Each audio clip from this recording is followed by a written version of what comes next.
சோதர நேயர்கள் அனைவருக்கும் வணக்கம். இப்பொழுது நாம் இந்த வீடியோவில் பார்க்கக்கூடிய தலைப்பு பங்குனி மாதத்தில் துலாம் ராசிக்கு எவ்வாறு இருக்கப் போகிறது என்பதை பார்க்க போகிறோம். பொதுவாகவே துலாம் ராசிக்கு இந்த 2-3 மாதங்களாகவே ஒரு நல்ல அமைப்பு இருக்கத்தான் செய்கிறது. அது தை ஆகட்டும், மாசி ஆகட்டும், எதிர்பார்த்த காரியத்தில் வெற்றி, வரன் பார்த்து கொண்டிருப்பவர்களுக்கு நல்ல தகவல், இந்த மாதிரியான தன்மைகள் எல்லாம் இருக்கத்தான் செய்கின்றது.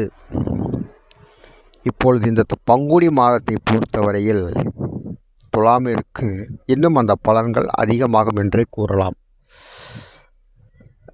உத்தியோகஸ்தர்கள் என்று எடுத்துக்கொண்டால் மேல் அதிகாரிகளுடைய ஆதரவு மிக அதிகமாக இருக்கும். ஒரு சில மாதங்களில் தள்ளி போட்ட காரியங்கள் கூட இந்த பங்குனி மாதத்தில் முடிக்கக்கூடிய சூழ்நிலை உண்டாகும். எல்லோருடைய ஆதரவும் அனுசரணையும் மிகவும் அதிகமாக இருக்கும் பங்குனி மாதத்தில் துலாம் ராசி நேயர்களுக்கு. மாணவர்களுக்கு எடுத்துக்கொண்டால் நன்றாக படிப்பார்கள். புது கல்வியின் மேல் ஆர்வம் ஏற்படும். புது கல்வியில் ஈடுபடவும் செய்வார்கள். வெளிநாடு சென்று படிக்க ஆவலாக இருப்பவர்களுக்கு இது ஒரு நல்ல மாதமாகவும் அமையும்.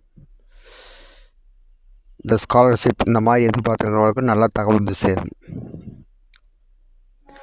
விவசாயிகளுக்கு மகசூல் நன்றாக கிடைக்கும். போன மாதத்தை விட இந்த மாதம் ஒரு 10% அதிகமாகவே கிடைக்கும். ஆனாலும் ரொம்ப அகலக்கால் வச்சிடக்கூடாது. வரன் பார்த்து காத்து கொண்டிருக்கும் ஆண்கள் பெண்கள் இருவருக்கும் நல்ல வரன்கள் அமையும்.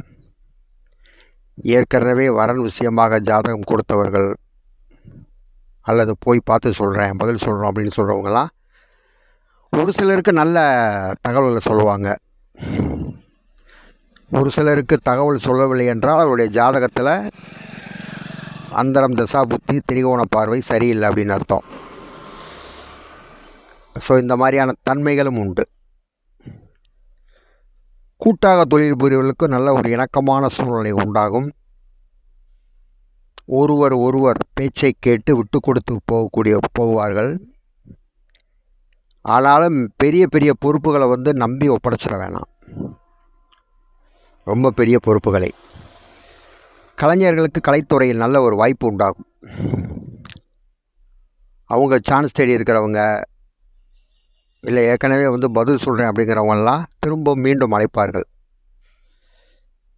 வண்டி வாகனம் இந்த இதுகளில் மட்டும் கொஞ்சம் நிதானமாகவும் அவசரப்படாமல் போகணும். ரொம்ப அவசரப்படக்கூடாது. ஒரு சிலருக்கு பொருள்கள் தவற விடக்கூடிய சூழ்நிலை உண்டாகும். அது 1 கிராம் தங்கமாக இருக்கலாம். தவற விடுறது அப்படின்னா மறந்து எங்கேயாவது வச்சுருந்தாலும் தவற விடுறது தான். ஒரு சிலர் தொலைச்சிருவாங்க.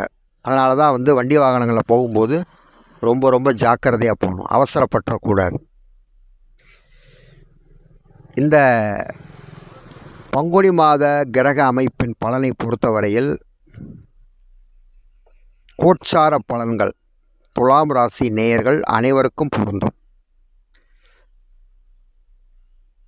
முன்னாடியே சொன்ன மாதிரி துலாமில் எக்கச்சக்க பேர் பிறந்திருப்பாங்க. ஆனால் ஒவ்வொருத்தவங்க ஒவ்வொரு லக்னத்தில் பிறந்திருப்பாங்க. ஸோ அதை பொறுத்து மாறுபடும். ஒரு சிலருக்கு டிகிரி கோண பார்வை, நல்ல தசா புத்தி, நல்ல அந்தரம் இது வாங்கியிருந்தால் ஒரே கல்ல 3 மாங்கான்னு சொல்லலாம். இதுவும் நல்லாயிருக்கும், அதுவும் நல்லாயிருக்கும். நல்ல பலன்கள் திக்குமுக்காடுவாங்க. அந்த மாதிரி இருக்கும். ஒரு சிலருக்கு ஜாதகத்தில் அந்த தசா புத்தி பலன்கள் சரியில்லை அப்படின்னா கோட்சாரம் இப்போ துலாமுக்கு நல்லா இருக்குது. அதனால் ஒரு 40% நல்ல பலன்களை அனுபவிப்பார்கள். இது அவர்களுடைய ஜாதகத்தை பொறுத்து தான் கட்டாயம் மாறுபடும். எல்லோருக்கும் ஒரே மாதிரியாக இருக்காது. துலாம் ராசி நேயர்கள் எல்லா வளங்களையும் பெற்று ஆண்டவன் அருளால் இன்னும் பலவிதமான நன்மைகள் அடையணும் அப்படின்னு சொல்லி நான் ஆண்டவனை பிரார்த்தனை செய்து கொள்கிறேன்.